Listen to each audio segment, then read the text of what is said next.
Well, the weather's a little milder. I don't even have a coat on. It's not going to last long. This is December, but I figure enjoy it. All right, I told you at the beginning of the month, I think, that I was going to save something before Christmas, and here it is. Terms of verse. There's a section of your notes in videos 9.2 and 9.3. I showed you how to set them up, and I think the page would be 6.1. I think that's where it should be. After literary devices in your notes. Terms of verse. Well, in a sense, I'm going to do more than just give you the terms of verse. It's going to be a bunch of terms, and that's where I'm going to start. But I'm going to actually try to show you how to write verse. I'm going to see if I can teach you that skill. But I'm going to start by giving you some terms. So what is verse anyway? Oh, and I avoid the word poetry at this point. I avoid poetry because poetry, you can get into big arguments about what's a poem and what isn't a poem. I might or might not talk about that later on, but I'm strictly talking about verse. It could be good, it could be bad, but nonetheless it would be verse.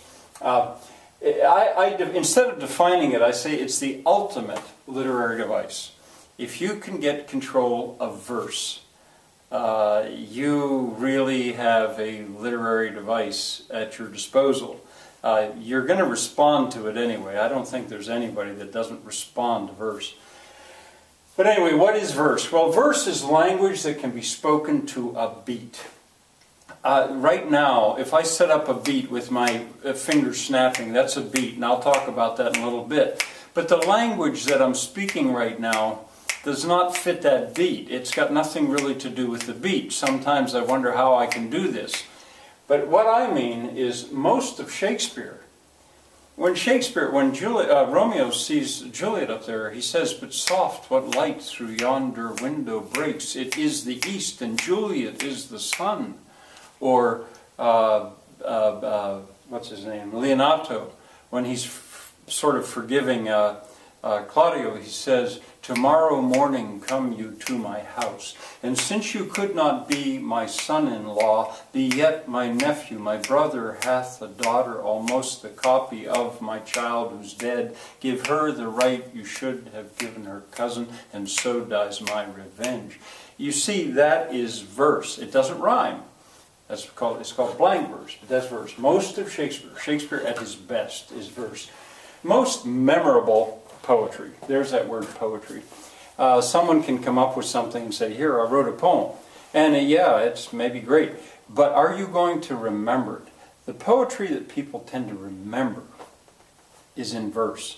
Rhyme helps a lot, too. But rhyme doesn't have to be there. Rap.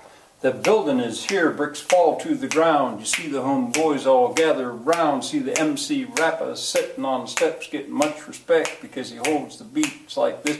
That was from the black on white episode of The Story of English. Or, "Now the Lord, he thought he'd make him a man, so he took a little water and he took a little sand. He thought of," and on it goes. That could be a rap. Magic spells tend to be in verse. See, verse, I'm introducing you to a language in a way that has more, it's a powerful language. Maybe I'll say more about that. Christmas carols. I so much wanted to get this in before Christmas because while shepherds watch their flocks by night all seated on the ground, or "Hark the herald angels sing, glory to the newborn king." Now, if you sing it, music introduces a whole other element. But when you're only using the language, Christmas carols and hymns in church, hymns tend to be in verse. They might or might not rhyme. Usually they do. But that's verse. All right, so I say language that can be spoken to a beat. Well, what's a beat? This was a beat. But it was only a beat because it was regular. A beat is a regular division of time. If I go, there's no beat there because it's not regular. You don't know when the next coming. It's got to be regular. It can be fast or it can be slow. An example would be a heartbeat. Your heartbeat has to be regular. It can go fast or it can go slow, but if it's not regular, you're in some serious trouble. A pendulum clock. I can't say a clock anymore because digital clocks you don't hear the beat. But when you had a pendulum or a spring in a clock, you'd hear that ticking. A bass drum in a band. The bass drum, there's arguably the most powerful instrument in the whole band. The snare drums, they can be doing all kinds of fancy stuff, but the bass drum is the one who's keeping the beat. And if he decides to have a little revolution and ignore the director, he could take over the band.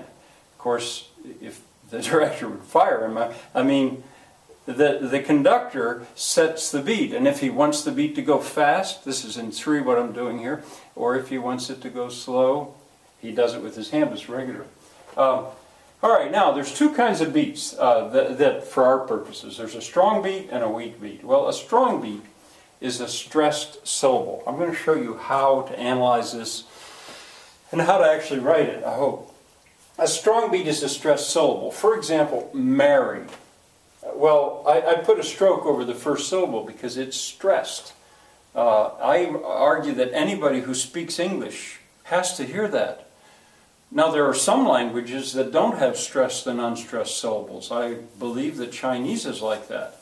I used to know the word for that, but English and the languages that I know, they all have stressed and unstressed syllables. So what I'm teaching would work just fine for German or for French. Married, strong weak. Shakespeare, strong weak.